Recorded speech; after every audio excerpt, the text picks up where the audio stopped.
มสาระความรู้ก่อนใครได้ที่ RSU Wisdom TV ทางระบบทีวีดาวเทียมหรือผ่านแอปพลิเคชัน RSU Wisdom TV ดาวน์โหลดแอปพลิเคชันได้ที่ Google Play และ App Store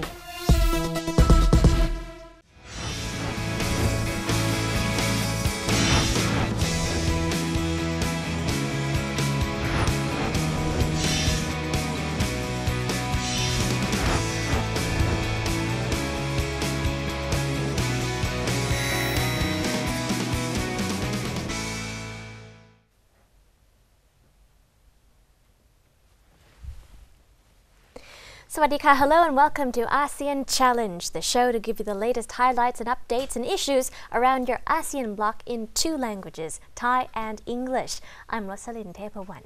สวัสดีครับต้อนรับท่านผู้ชมเข้าสู่รายการ ASEAN Challenge นะครับรายการแบบ2ภาษาหรือว่า bilingual นะครับที่นำเสนอเรื่องราวที่น่าสนใจที่เกิดขึ้นรอบๆอาเซียนผมดร.ดนุวัฒน์สาคริครับ Right indeed, and we have a special discussion today about special wonders around the ASEAN community and ASEAN bloc. Of course, with ASEAN being a collection, you could say, of countries that have so many natural resources and lots of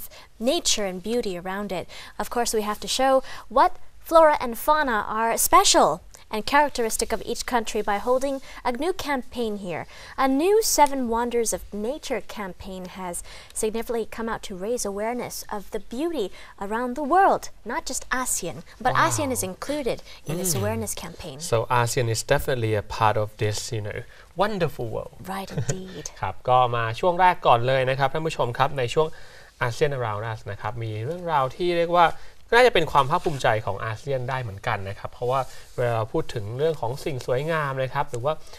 อะไรที่เป็นระดับโลกแล้วเนี่ยอาเซียนก็มักจะติดอันดับนะครับล่าสุดก็มีการจัดอันดับเหมือนกันเรื่องของธรรมชาติที่สวยงามรอบโลกนะครับซึ่งอาเซียนก็ติดอยู่นะครับใน7อันดับนั้นด้วยนะครับ Right, so let's take a look at what these new 7 wonders of nature are and how they're being appreciated. Here we have a list.Amazon from South America. Halong Bay from Vietnam got number 2, it seems, on the top 7, followed by Iguazu Falls from Argentina and Brazil. Jeju Island, South Korea. Komodo,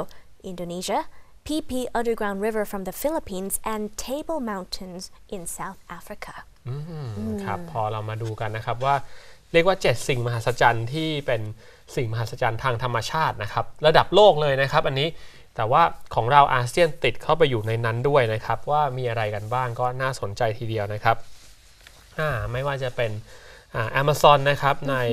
ทวีปอเมริกาใต้นะครับไม่ว่าจะเป็นนี่ของเราก็ติดนะครับฮาลองเบย์ที่เวียดนามนะครับแล้วก็ในส่วนของอาร์เจนตินาบราซิลนะครับก็มีน้ำตกนะครับอีกัวซูนะครับรวมถึงในเอเชียของเราก็ยังมีนะครับเกาะเจจูที่เกาหลีใต้นะครับรวมไปถึงนะครับในส่วนของโคโมโดที่อินโดนีเซียนะครับเห็นตามที่เห็นรูปนะครับ Yes, there you have it. So definitely many ASEAN countries have hit the mark on the 7 wonders of the world. So Vietnam, Indonesia and the Philippines. PP and Underground River. Right, very beautiful. 3 out of 7. 3 out of 7. There you go. น่าภาคภูมิใจทีเดียวนะครับ7สิ่งมหัศจรรย์ทางธรรมชาติของโลกเนี่ยอยู่ในอาเซียนซะ3ที่ All right, good Something start. we should be proud of. Right, and what is the purpose of these 7 wonders? Not just to create awareness, to appreciate what we have, but also many experts have come out to say that this kind of appreciation and awareness will lead to more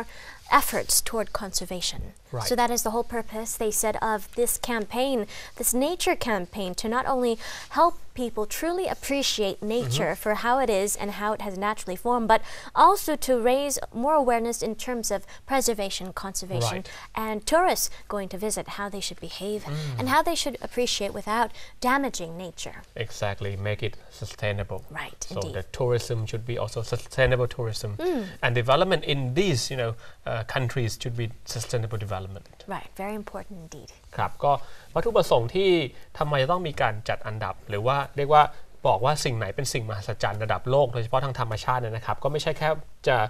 ประกวดกันว่าที่ไหนสวยงามแค่เท่านั้นนะครับแต่ว่าพูดถึงเรื่องของการจัดอันดับสิ่งมหัศจรรย์โลกแล้วเนี่ยก็อาจจะต้องรวมไปถึงการสร้างความตระหนักนะครับให้ประชาชนในแต่ละประเทศหรือนักท่องเที่ยวที่กำลังจะไปดูเนี่ยนะครับก็ต้องพยายามอนุรักษ์ไว้ให้มากที่สุดนะครับอย่าไปทำลายหรือว่าอยากจะไปเที่ยวซะจนทำให้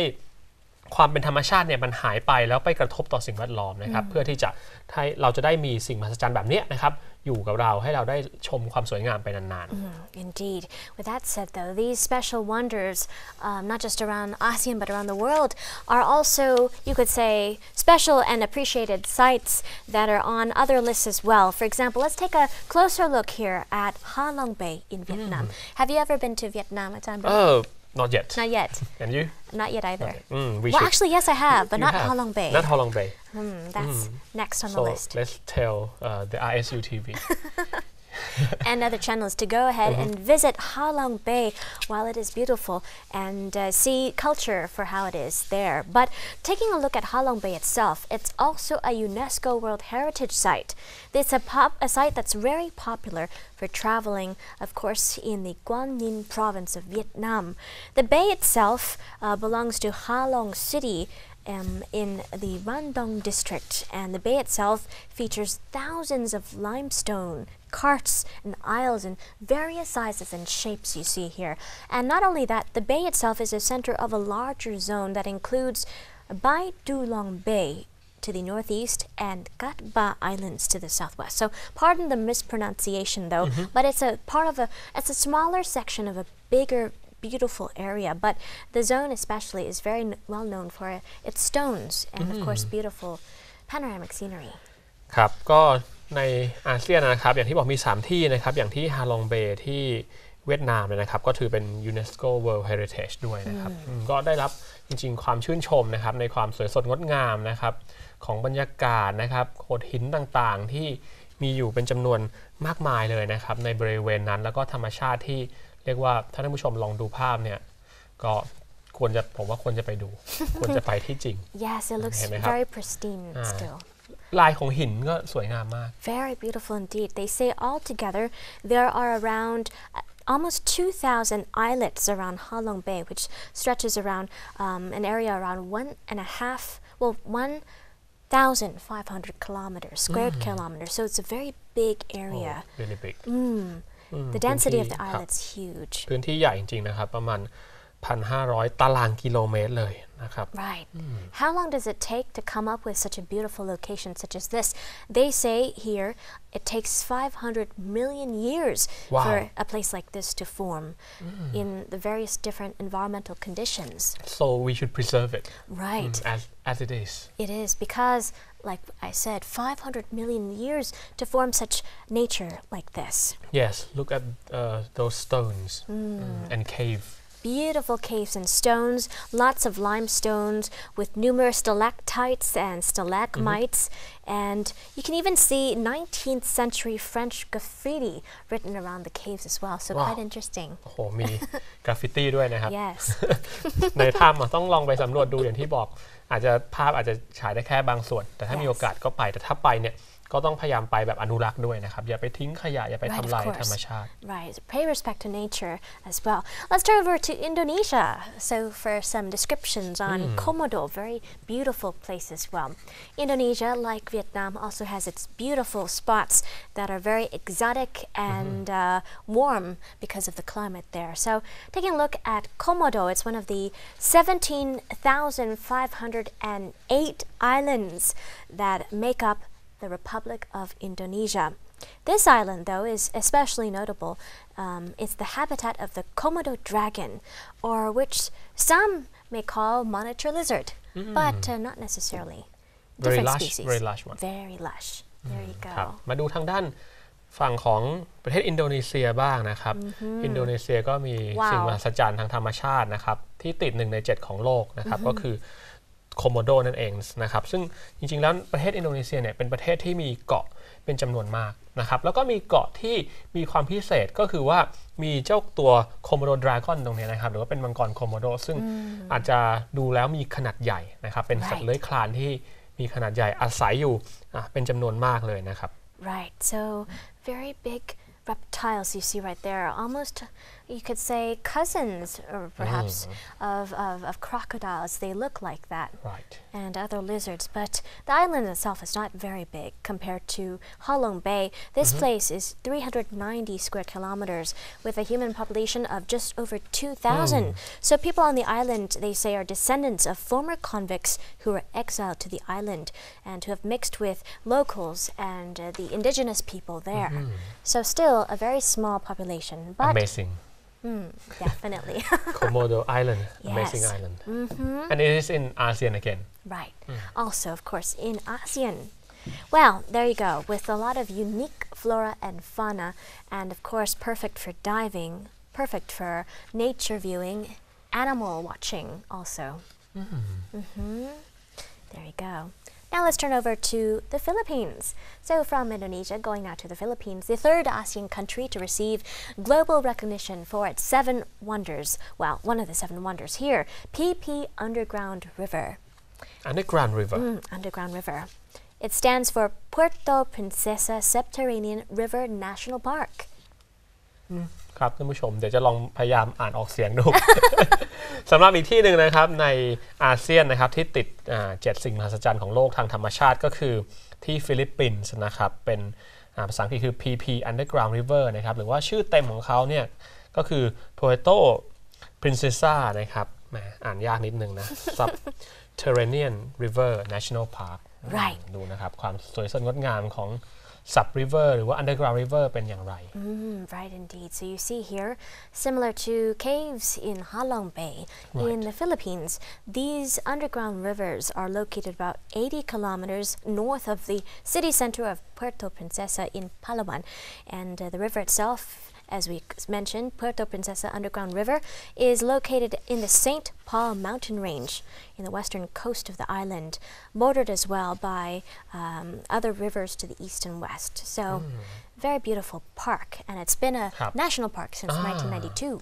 ก็ในส่วนนี้ถือเป็นส่วนหนึ่งของ National Park หรือว่าอุทยานแห่งชาติด้วยนะครับแล้วก็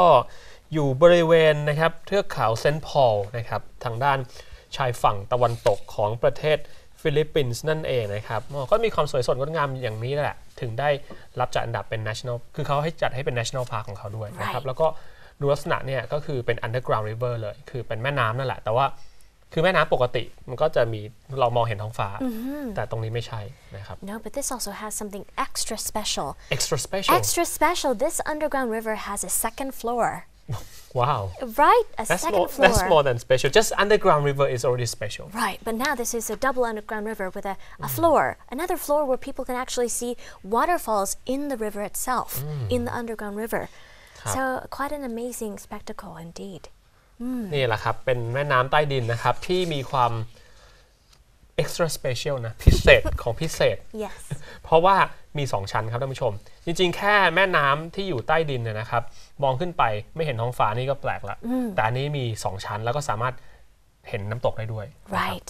Not just that, they have, of course, a cave dome in the middle where it's like you're in a cathedral, for example, where you reach the middle of the area and there's a dome towards the center of the river. So extra beautiful with rock formations and bats to add to the ambiance. Wow. So whoever visits the Philippines and goes to Palawan, don't miss the PP Underground River. Right extra special super special Yes, river. Indeed.And it is again in ASEAN right something that we should be proud of definitely นะครับก็น่าภูมิใจทีเดียวนะครับติดถึง3ที่ด้วยกันนะครับสำหรับอาเซียน3จาก7สำหรับที่ Underground River นี้นะครับที่ฟิลิปปินส์ถ้าใครมีโอกาสก็ควรจะลองไปดูสักครั้งหนึ่งคิดว่าของจริงนี่สวยกว่าในรูปเยอะเลยนะครับ Indeed. Not just that, but there's more coming up later on in ASEAN Challenge programs where we'll tell you about other wonders of the world, in which, of course, Thailand also makes the list as well. Right ครับต้องติดตามนะครับว่า 7 Wonders นะครับ7 สิ่งมหัศจรรย์ด้านอื่นๆของโลกจะมีอะไรบ้างแล้วก็มาลุ้นกันนะครับว่าประเทศไทยจะติดในด้านไหนบ้าง Right indeed. So with that said, let's take a short break now. When we come back, more up ahead in ASEAN Hot Issues. Stay tuned.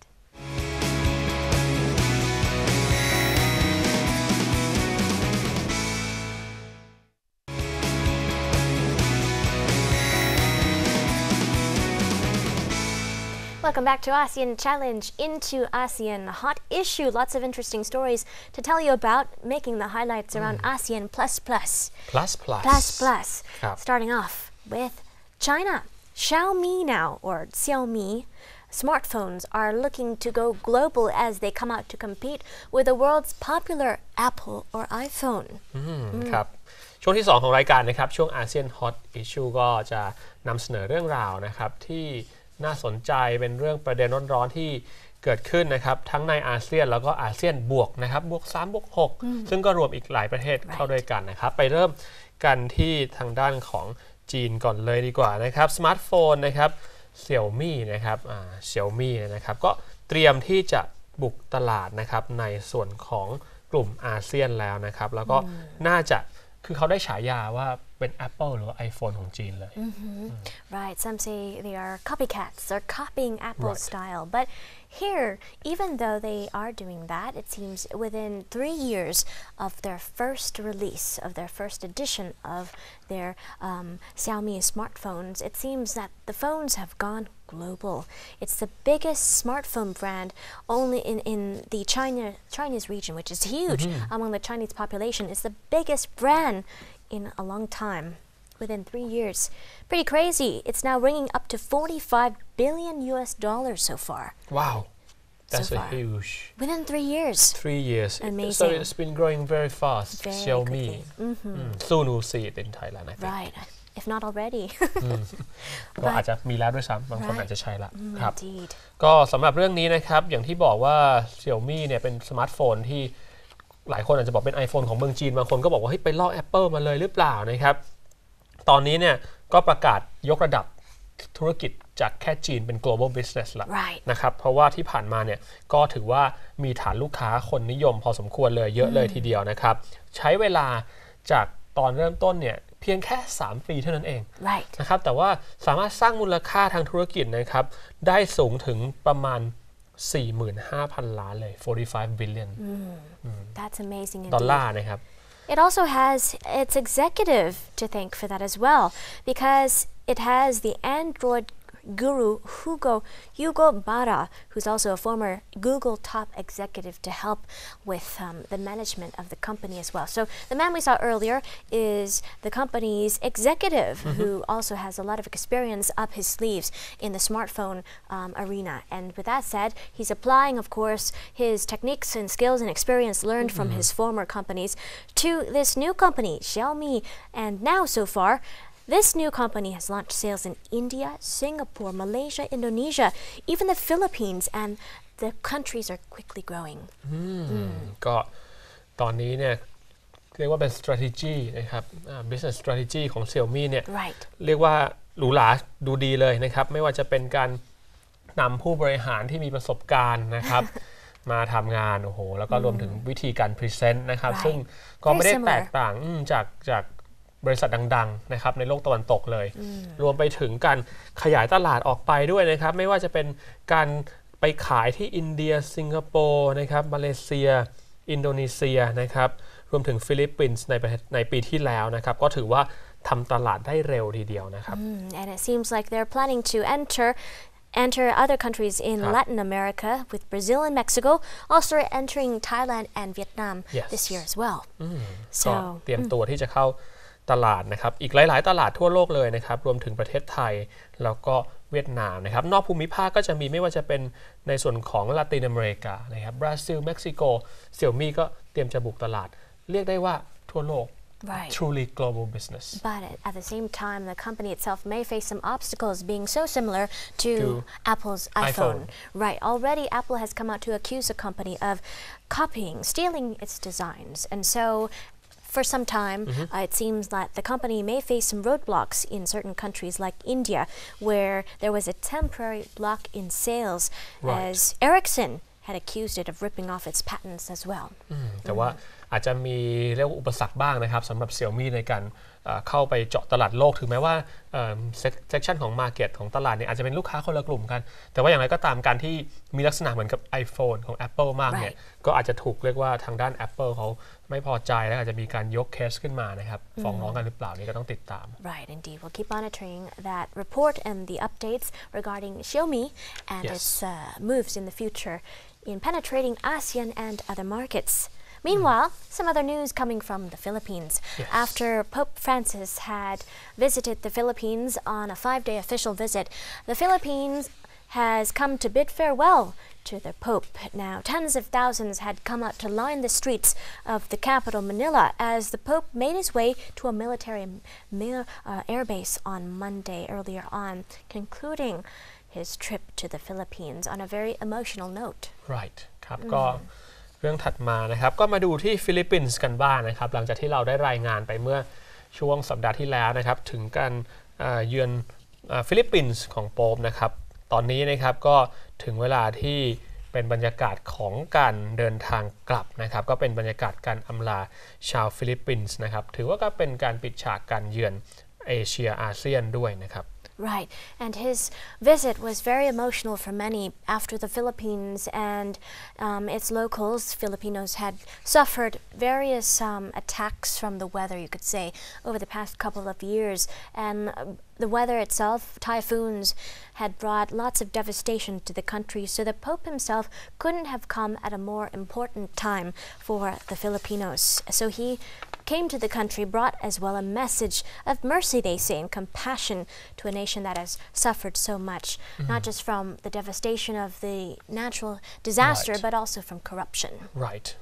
ก็จริงๆการมาเยือนนะครับครั้งนี้ก็ให้กำลังใจถือว่าให้กำลังใจชาวฟิลิปปินส์ไปเยอะเลยทีเดียวนะครับเพราะฟิลิปปินส์เนี่ยถ้าไปดูรอบปีที่ผ่านมานี้ต้องเผชิญกับเรื่องของภัยพิบัติจากธรรมชาตินะครับก็เกิดความสูญเสียในฟิลิปปินส์เยอะทีเดียวนี่ก็ถือว่าได้กำลังใจ Definitely a lot of important, vital moral support for the people there as well, with the Pope himself traveling to Tacloban and traveling to important cities to speak to survivors of Typhoon Haiyan, for example, which killed around 6,300 people. Not just that, he met with young people at Asia's oldest Catholic university as well. Toward the morning time, before he left a little bit later, he celebrated an open-air mass at Manila's Rizal Park in the afternoon after his visit to the university, and there nearly 7 million people had come to follow his comments and to watch. 7 ล้านนะ7 million นะครับก็จริงๆนี่โป๊ปไปหลายที่นะครับแต่ว่าที่น่าสนใจก็คือว่าไปเยี่ยมนักศึกษานะครับในมหาวิทยาลัยที่เก่าแก่ที่สุดแห่งหนึ่งนะครับซึ่งมีจำนวนคนเข้าฟังเข้าร่วม7 ล้านคนเยอะมากเลยนะครับ Right, indeed. Now, with that said, well, the Pope had come out to stress important messages to his devotees as well. He said he urged the Filipinos to, in his own words, shun social structures which perpetuate poverty, he says, ignorance and corruption. That's a theme he has stressed throughout when he held talks with the President, Benigno Aquino, as well. ครับมีคีย์แมสเซจหรือว่าใจความสำคัญนะครับสำหรับปาฐกถานะครับหรือว่าโอวาทนะครับที่ได้มีการกล่าวนะครับก็คือเรื่องของความยากจนเรื่องของการช่วยเหลือผู้ที่ถูกทอดทิ้งนะครับเรื่องของการคอร์รัปชันหรือปัญหาทางสังคมที่เกิดขึ้นนะครับ So he has officially ended the 5-day trip to Asia that culminated in a mass audience, you can say, of spectators and devotees and followers who, of course, went back home with, of course, full hearts. คนมาต้อนรับเยอะจริงๆนะครับถือว่าเยอะมากเลยทีเดียวนะครับ Right, in Asia, and Asia's most populous Roman Catholic country. ใช่แล้วครับก็ถือว่าฟิลิปปินส์นั้นเป็นประเทศคาทอลิกที่ใหญ่สุดในอาเซียนเลยก็ว่าได้นะครับ There you go. So we go from the Philippines now to some news from Cambodia. The United Nations Human Rights Envoy has come to meet Cambodian opposition leaders. Cambodia itself is a country that has faced a lot of trouble, a lot of roadblocks in politics as well. ครับมาดูอีกด้านหนึ่งนะครับมาดูที่ประเทศกัมพูชาหรือว่าแคนเบเดียกันบ้างนะครับก็ยังมีประเด็นที่ต้องติดตามกันนะครับประเทศ กัมพูชานั้นน่ะถือว่ามีเรื่องราวประเด็นที่ต้องจับตาทางการเมืองมาติดต่อกันมาเป็นระยะเวลานานนะครับแล้วก็ล่าสุดนั้นทูตของ UN ด้านสิทธิมนุษยชนก็ได้เข้าพบกับผู้นำของฝ่ายค้านด้วยนะครับ and according to reports here, the United Nations Special Envoy, or they call Special Rapporteur for Human Rights in Cambodia, had met with the country's opposition party leaders, Sam Rainsy, and others as well. In a meeting that lasted around an hour, they covered issues like politics, human rights violations in Cambodia, among other things. Now, it seems that with the opposition and the government having, of course, been at odds with each other for quite some time, especially over the past year as well, it seems arbitrator mediators have been welcomed by some. There you go. ครับก็การประชุมเรื่องของสิทธิมนุษยชนเนี่ยนะครับก็ถือว่ามีความสำคัญมากเลยนะครับเพราะว่ามีการหยิบยกประเด็นทางด้านการเมืองนะครับขึ้นมาพูดกันแล้วก็การละเมิดสิทธิมนุษยชนทั้งในกัมพูชาเองนะครับในอาเซียนก็มีการพูดถึงกันด้วยนะครับการพูดถึงเรื่องสิทธิมนุษยชนนี้เนี่ยนะครับก็เชื่อมโยงจริงแล้วเนี่ยไปกับบริบทของอาเซียนเลยก็ว่าได้นะครับนอกจากนั้นเนี่ยยังมีการพูดถึงสถานการณ์การเมืองในประเทศกัมพูชาด้วยนะครับว่าพรรคการเมืองต่างๆนะครับบทบาทเนี่ยจะเป็นอย่างไรจำเป็นต้องมีการพูดคุยกันเพื่อลดความรุนแรงที่อาจจะเกิดขึ้นหรือว่ายกตัวอย่างวิกฤตการณ์ทางการเมืองในกัมพูชาที่เคยเกิดขึ้นมาก่อนหน้านี้เนี่ยนะครับก็เป็นสิ่งที่น่าจะนำมาวิเคราะห์กันด้วย Right, that's what he stressed indeed. According to the rapporteur here, Surya P. Subedi, he said that Cambodia was in very much need of open dialogue between political parties, especially to avoid political crises and violence as seen in a lot of 2003 and 2013 and 14. There you go. So indeed, a middle person, mediator, even an arbitrator could be very much welcome in Cambodia, as there is no, you could say, settling point or compromise so far between both parties. ใช่แล้วครับพออย่างที่บอกนะครับถ้าพรรคการเมืองนั้นเห็นต่างกันเนี่ยนะครับหรือว่าอาจจะมีความขัดแย้งรุนแรงหรือว่าไม่สามารถก้าวต่อหรือว่ามีประเด็นปัญหาแบบนี้เนี่ยบางครั้งเขาก็อาจจะพยายามที่จะหาคนที่อาจจะเป็นคนกลางนะครับเป็นมีเดียเตอร์นะครับหรือว่าเป็นผู้สังเกตการณ์นะครับหรือว่าอาจจะมีคำแนะนำอะไรดีๆจากประสบการณ์ที่ผ่านมาของบางประเทศก็อาจจะเอามาช่วยได้รวมถึง UN นั้นก็พยายาม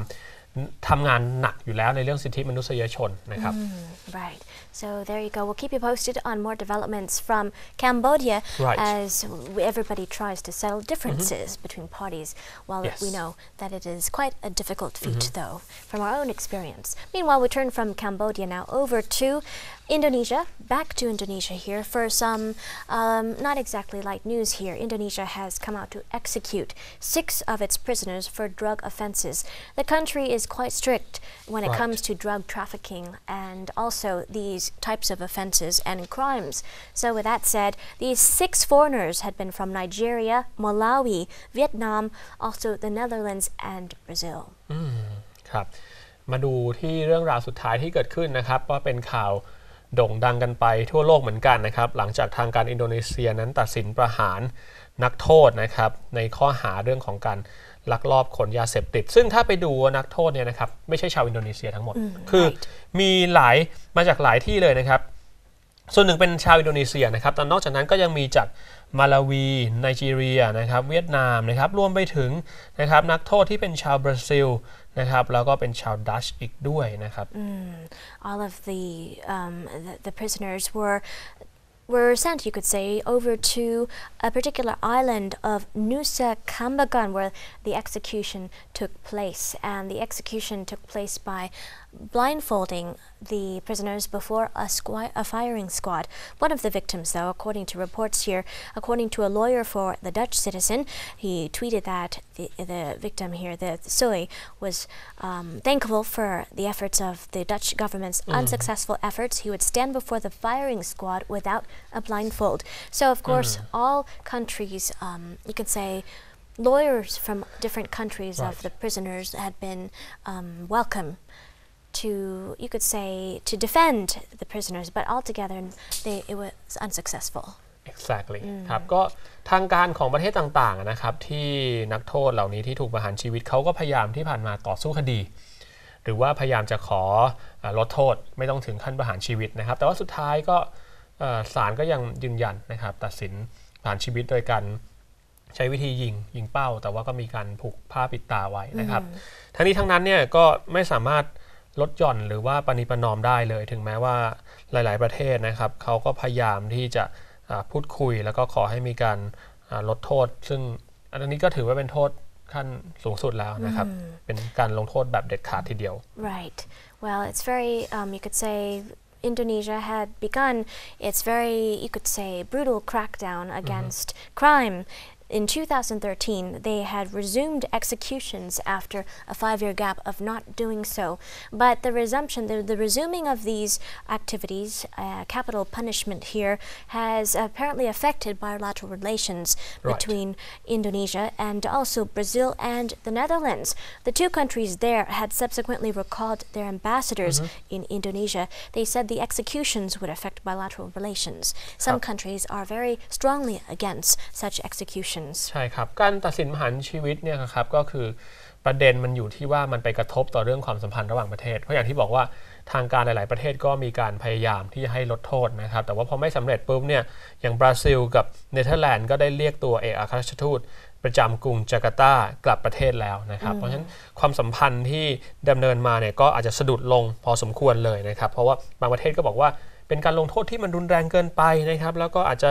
ขัดต่อหลักมนุษยธรรมนะครับก็มีหลากหลายความเห็นทีเดียวที่แสดงต่อประเด็นนี้นะครับ Right, but still, despite the new president of Indonesia, Joko Widodo, and his forward-thinking kind of move here and direction, he still was the one who signed off on the executions earlier in the month, last month, because he himself has a tough stance on drug offenders as well. And he says the rule of law should be upheld and pledge no clemency for drug offenders in Indonesia. So quite strict. ใช่แล้วครับประธานาธิบดีโจโควิโดโดของอินโดนีเซียนั้นก็เรียกว่าเข้มงวดกับเรื่องนี้นะครับแล้วก็ถือว่าการกระทำผิดในข้อหาเกี่ยวกับการค้ายาเสพติดนั้นเป็นถือเป็นเรื่องที่ร้ายแรงนั้นต้องมีการลงโทษอย่างจริงจังต้องการรักษาเรื่องของ rule of law นะครับให้เกิดขึ้นอย่างเข้มงวดที่สุด Indeed. So some food for thought there, and we'll keep you posted on more updates from Indonesia as we progress.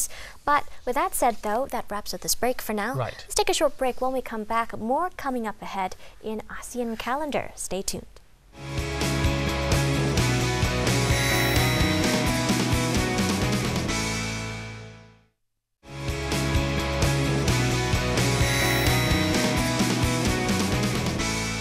Welcome back to the program. Up next is a list of very fascinating events in ASEAN calendar for you. ครับช่วงนี้นะครับก็มาติดตามนะครับปฏิทินอาเซียนมีอะไรบ้างนะครับ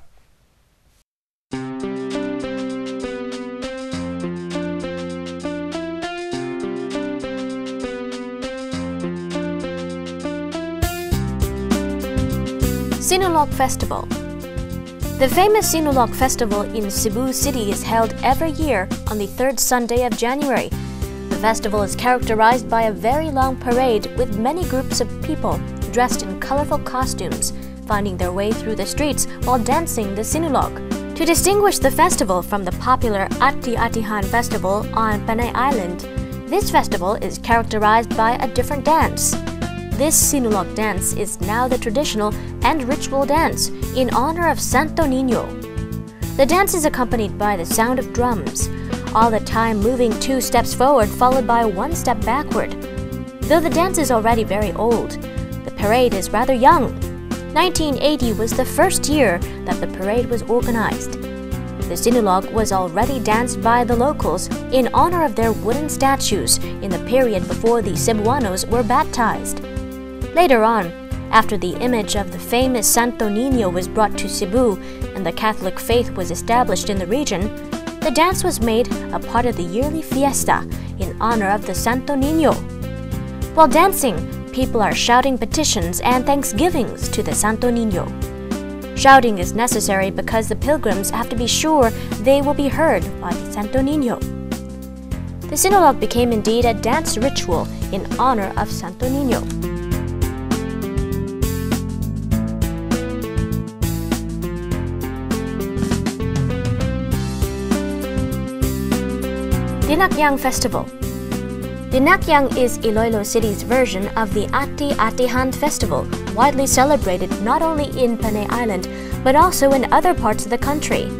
It may not be as ancient as the one in Kalibo in Aklan province, but is definitely impressive in choreography and striking in terms of the various attires worn by participating tribes, which reflect the ingenuity, craftsmanship, and artistry of the Ilonggos. An Ilonggo term for revelry or merrymaking, Dinakyang was coined in 1977 by Ilonggo writer and broadcaster Pacifico Sudario to describe the riotous celebration. Prior to this, Dinakyang was labeled Iloilo Ati Atihan to differentiate it from other Ati Atihan festivals. Iloilo Ati Atihan dates back to the year 1967, when a replica of the image of Señor Santo Niño was first brought from Cebu by the San Jose Parish in Iloilo City. The image, accompanied by devotees from Cebu, was enthusiastically received at the Mandurriao Airport by the people of Iloilo. In 1969, the Ati-Atihan contest became a part of the cultural aspect of the celebration, with only 4 tribes participating. Since then, the celebration has progressed into a more colorful and pompous affair that includes the participation of more tribes and groups. In 1974, the Dinakyang Festival played a vital role in the Operation Balik Bayan program of the then Ministry of Tourism, when some of the tribes provided tourists with a unique form of cultural entertainment. In 1976, street revelry and audience participation were encouraged. From mere spectators of the performances of various competing tribes, the 1976 festivities offered people their first chance to widely gyrate in the streets, to shed off inhibitions, and to forget the cares, pressures, and vexations of everyday life.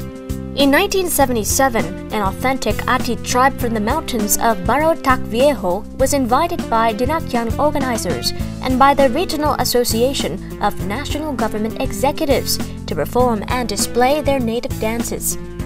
From 1978 to the present, the Dinakyang Festival has evolved into a big religious and cultural activity supported by both the government and the private sectors. It now features cultural presentations, sports competitions, and various side events.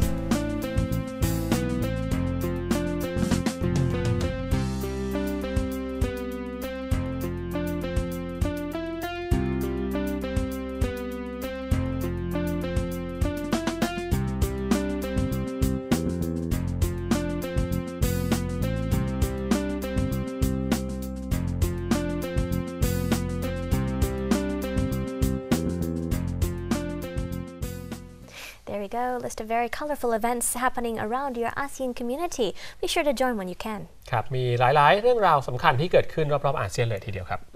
With that said, time for another short break. When we come back, ASEAN Interview up ahead. Don't go away.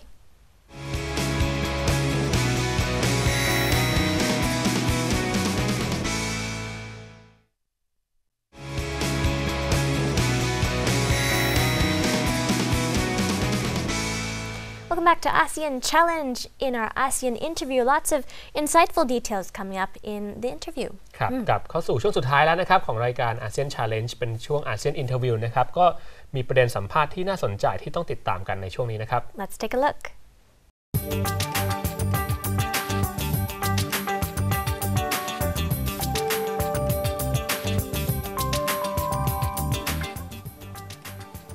Sawadika, welcome to ASEAN Interview with me, Lisa Alisa Sitiwong. As some of you may know, in the global or world news, there's a situation in Russia about its declining ruble currency. Today, we're here with Dr. Weerapong Shutipat, the Director of Investment Innovation of Rangsit University, to discuss about this topic, how it is affecting ASEAN countries as ASEAN does have a direct relationship with Russia and more. Sawadika, Dr. Weerapong. Sawadika. So in today's episode, we'll be discussing about the ruble crisis in Russia. Yes. But before we talk about how it affects other countries, especially in ASEAN, could I ask you for you to explain to our viewers a little bit about the situation overall at the moment? Okay. Because that I would like to talk about in the detail, I would like to maybe introduce about before what happening before the crisis. Yes. Okay, the first one we have to go back let's say that allow 6 months or maybe up to 1 year. Okay, at that moment, I think that Russia, especially for the President Vladimir Putin. Yes. Mr. Putin, he think about at that moment he thought about that he would like to take over a province in Ukraine. We call Crimea province. Yes. Crimea, most of the people in Crimea province they're talking in Russia. They speak Russian. Yeah, that's correct. That's correct. So the speak Russian is mean that they would like to take over this province. So they think that after that it may be easy to, let's say that if you talk Thai, I talk Thai, that will be easy to take over. Yes, exactly. And I think that all the people over there agree with that. So after that they let their troop to enter this province and take over them. Is create a lot of conflict between Russia and Eurozone countries and US too. Okay. Yeah. So basically Russia decided to take over this province, Yes. which the province also agreed to come into the Russian takeover. However, that made the European countries and the US unhappy about it. Yes. Okay. Yes. Just now we're talking about that the people over there agree. Agrees mean that it's the good idea for Mr. Putin. They launched the consensus. Okay. They let the people in the Crimea province to go to show the consensus, and the consensus is showing around 95% of the people over there agree to go back to Russia. Okay. So they take the consensus to show the world that okay, all the people in Crimea would like to be with us. With Russia. They don't want to go to be with Ukraine. Yeah. So after that,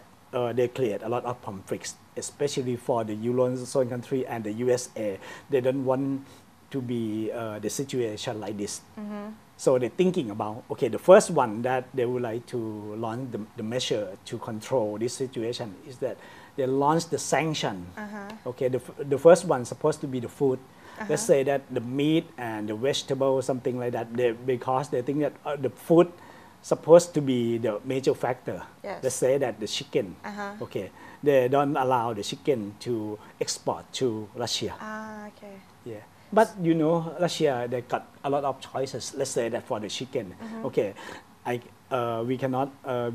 not import from Eurozone country. No problem. We will go to Thailand. Let's say that Thailand. Okay. So they imported from Thailand, something like that. So it doesn't make them a lot of problems. Yeah. So that leads up to the current situation of the crisis with the ruble currency. After that, it's not started yet. It's Okay. going to the tougher measure. The tougher measure that we are talking right now is that they're going to analyze the country. Let's say that the GDP of the Russia. Okay, when they look at the GDP, they found that the oil export, the ratio of oil export for the export portion of the total export portion is show around 60%. It means that Russia, they really depend on the oil export. So if the oil price got the problem, it implies that Russia will get the problems too. Yes. Yeah. So after that, it is like the conspiracy theory. The conspiracy in this situation is mean that, in my opinion, I think that US would go to talk with, let's say that OPEC country, let's say that like Saudi Arabia, and many countries, especially for the oil export oriented countries. So after they're talking about that, they try to create something that we supposed to talk. It's like the supply shock. Yes. Supply shock is mean that supply of the oil is maybe over and over demand. So if the supply is over and over demand, it means that the price goes of down. Yes, Yes. the price of the oil will go down and go down. Yes. Yes, and I think that everything seems to get step by step. And finally, the price of oil, let's say that in the beginning of last year, 2014 yes I think that in the beginning the price is around I think that $110 US dollar or 100 something 110 around there yes and just 1 year the price right now is below $50 US dollar okay when we look back at the GDP of Russia we found that oil is supposed to be the major portion let's say that 60% that we just now we talk about and after that we are going to the budget the country budget of the Russian budget for 2015 we found that the projection under the price of the oil at $105 US dollar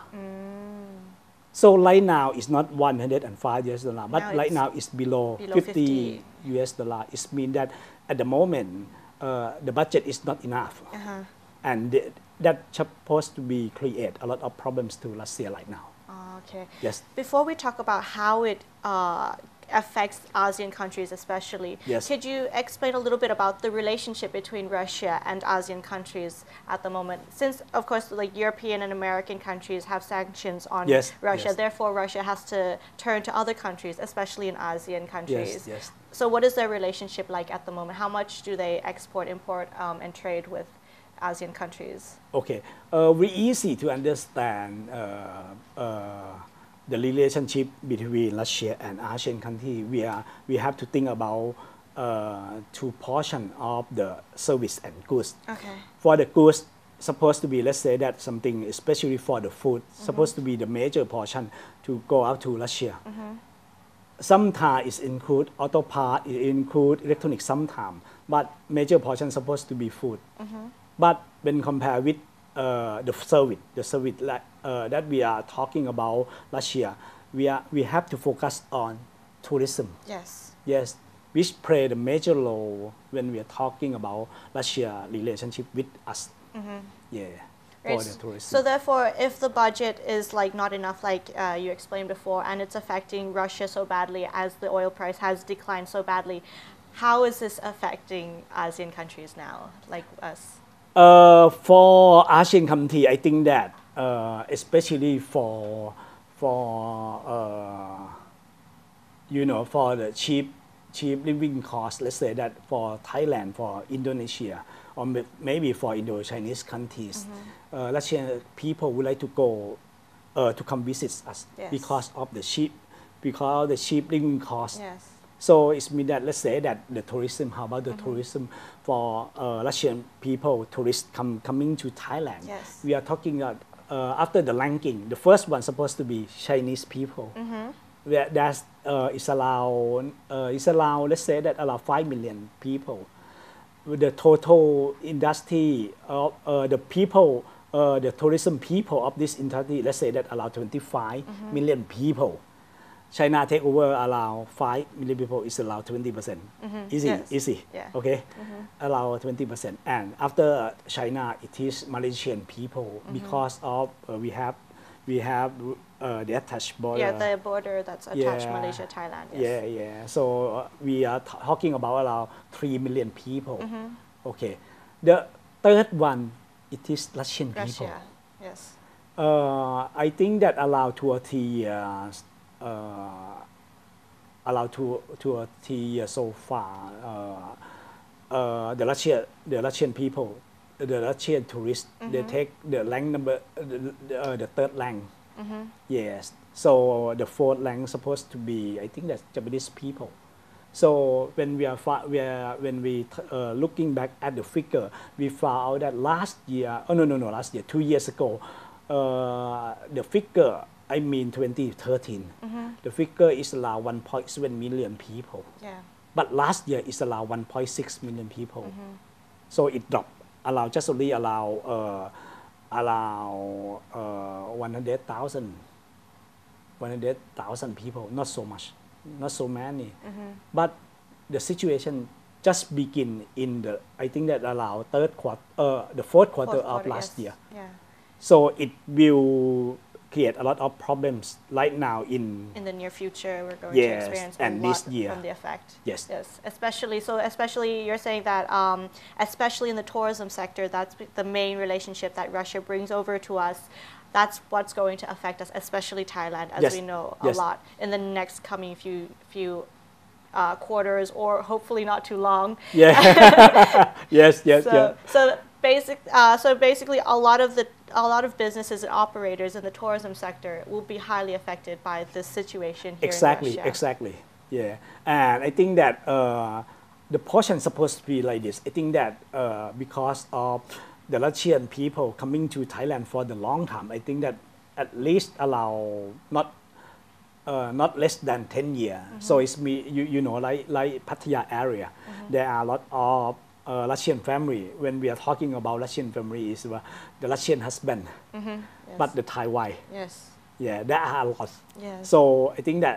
they will have the problems or not. I think that maybe they have, but you know most of their income come from Thailand, so they will get no problem.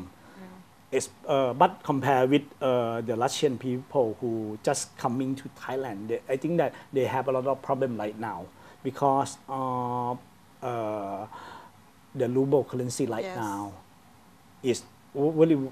volatile. It means that it's coming from I think around 30 ruble per US dollar. At right now it's around 60 US ruble per US dollar. It means that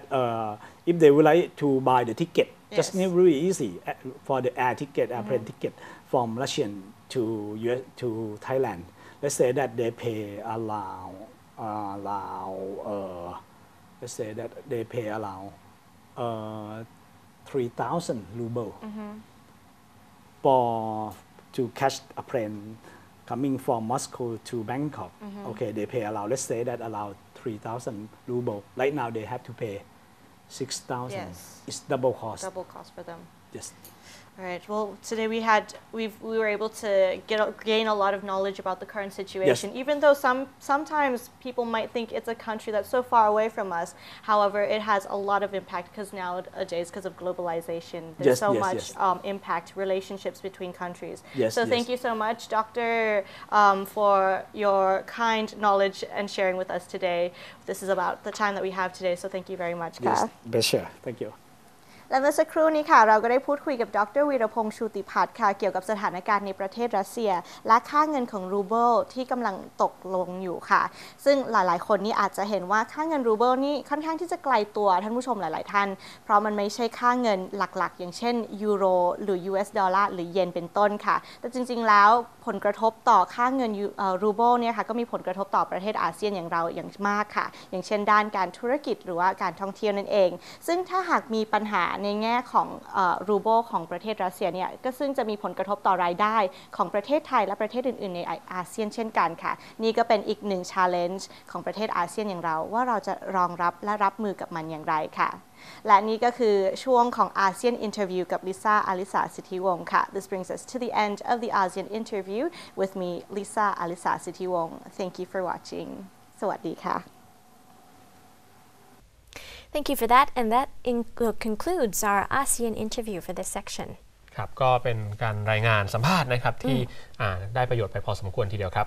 Indeed, and that wraps up ASEAN Challenge for this week. Thanks for tuning in, and we'll see you again soon. สวัสดีค่ะ สวัสดีครับ